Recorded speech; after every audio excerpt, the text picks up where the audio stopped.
राधे राधे। राधा वल्लभ श्री हरवंश।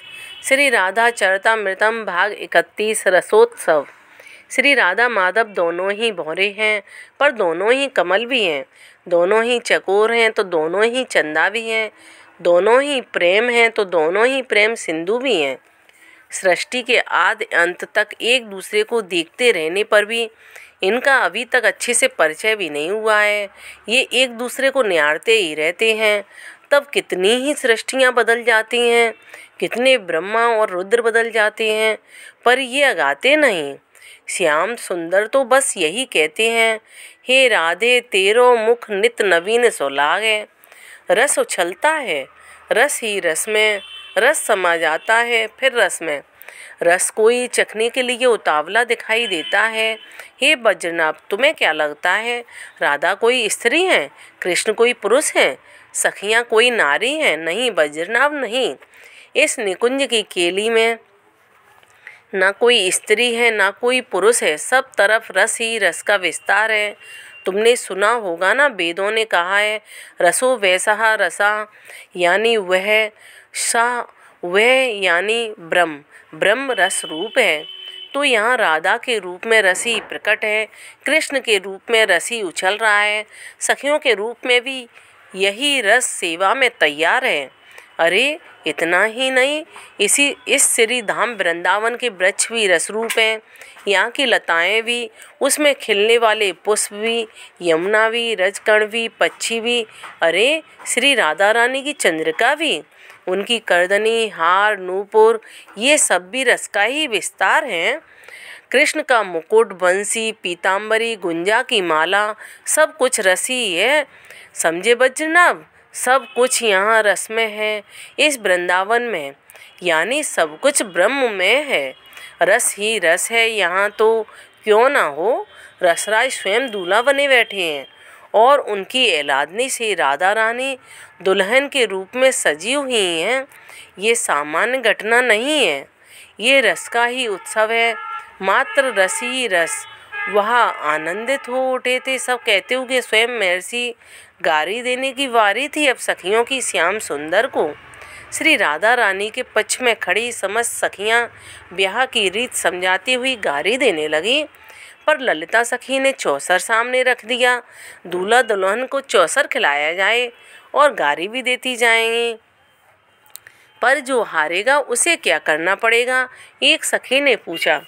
तब रंगदेवी सखी आगे आई और हंसते हुए बोली, लाडली ही ये निर्णय करें, और जो हारेगा उसे क्या करना होगा। लाडली ने लाल की ओर देखा। श्याम सुंदर तुरंत बोल उठे, मैं हारा तो इनका हो जाऊंगा और ये हारी तो मेरी हो जाएंगी। सारी सखियां ताली बजाकर हंस पड़ी। बड़े चतुर हो चित्तचोर, चित्त भी मेरी और पट भी मेरी। शर्मा गई श्री राधा रानी और घूंघट में से मन मन मुस्कुरा रही थी।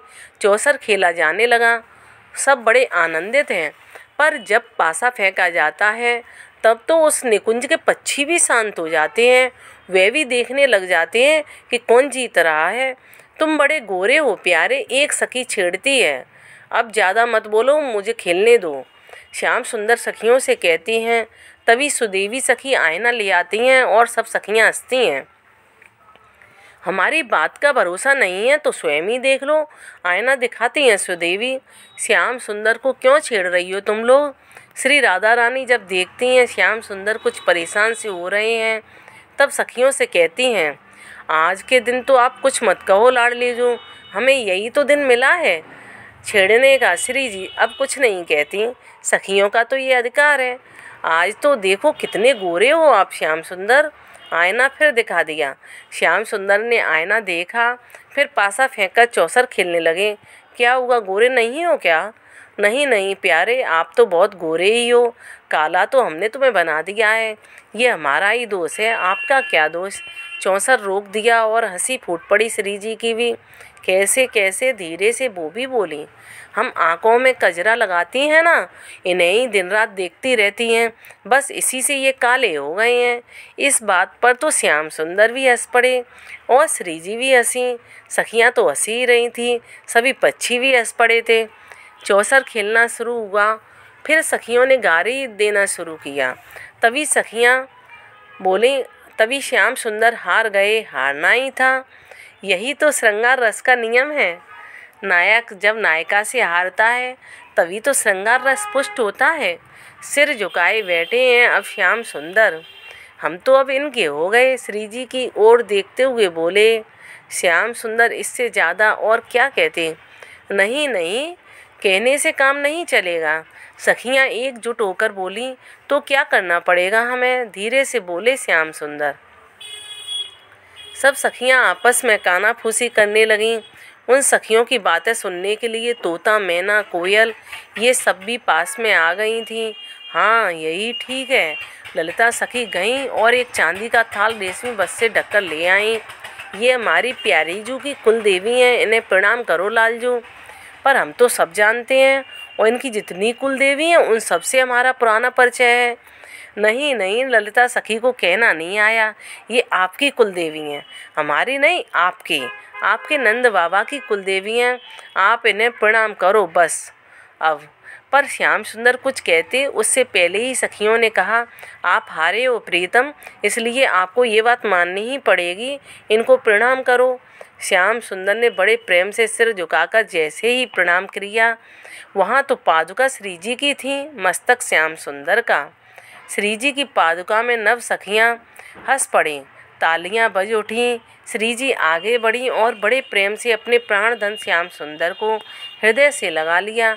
क्या गारी दें प्यारे तुम्हें हम, तुम्हारी तो ये छवि, तुम्हारे ऊपर पानी वार कर हम पीती हैं ताकि नज़र न लगे तुम्हें, नज़र न लगे इस जोड़ी को, नज़र न लगे। सखियाँ अत्यंत भावुक हो उठी। अरे पगलियों, थोड़ा इन युगल पर कुछ तरस तो खाओ। देखो इनके मुखचंद्र कैसे हो रहे हैं, इनका मुख कुमला रहा है, इनको अब कुछ खिलाओ।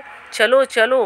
हे बजना सखियाँ नाना प्रकार के पकवान, मिष्टान, सूप, ओदन, मोदन सुंदर सुंदर शताधिक थालियों में नाना प्रकार के व्यंजन सजाकर ले आईं। सब रख दिया और हंसती हुई गीत गाने लगीं। श्याम सुंदर पहले श्री जी को खिलाते हैं, फिर उनका जूठन स्वयं पाते हैं। हे बज्रनाभ, इस रस को समझना बुद्धि से संभव नहीं है। ये प्रेम रस का उछलता एक अद्भुत रूप है। इसमें जो डूब जाता है वही इसे समझता है। इतना कहकर महर्षि सांडिल मौन हो गए थे। नयो नेह नव रंग नयो रस, नवल श्याम वृषभान किशोरी। जय जय श्री हरवंश। राधे राधे।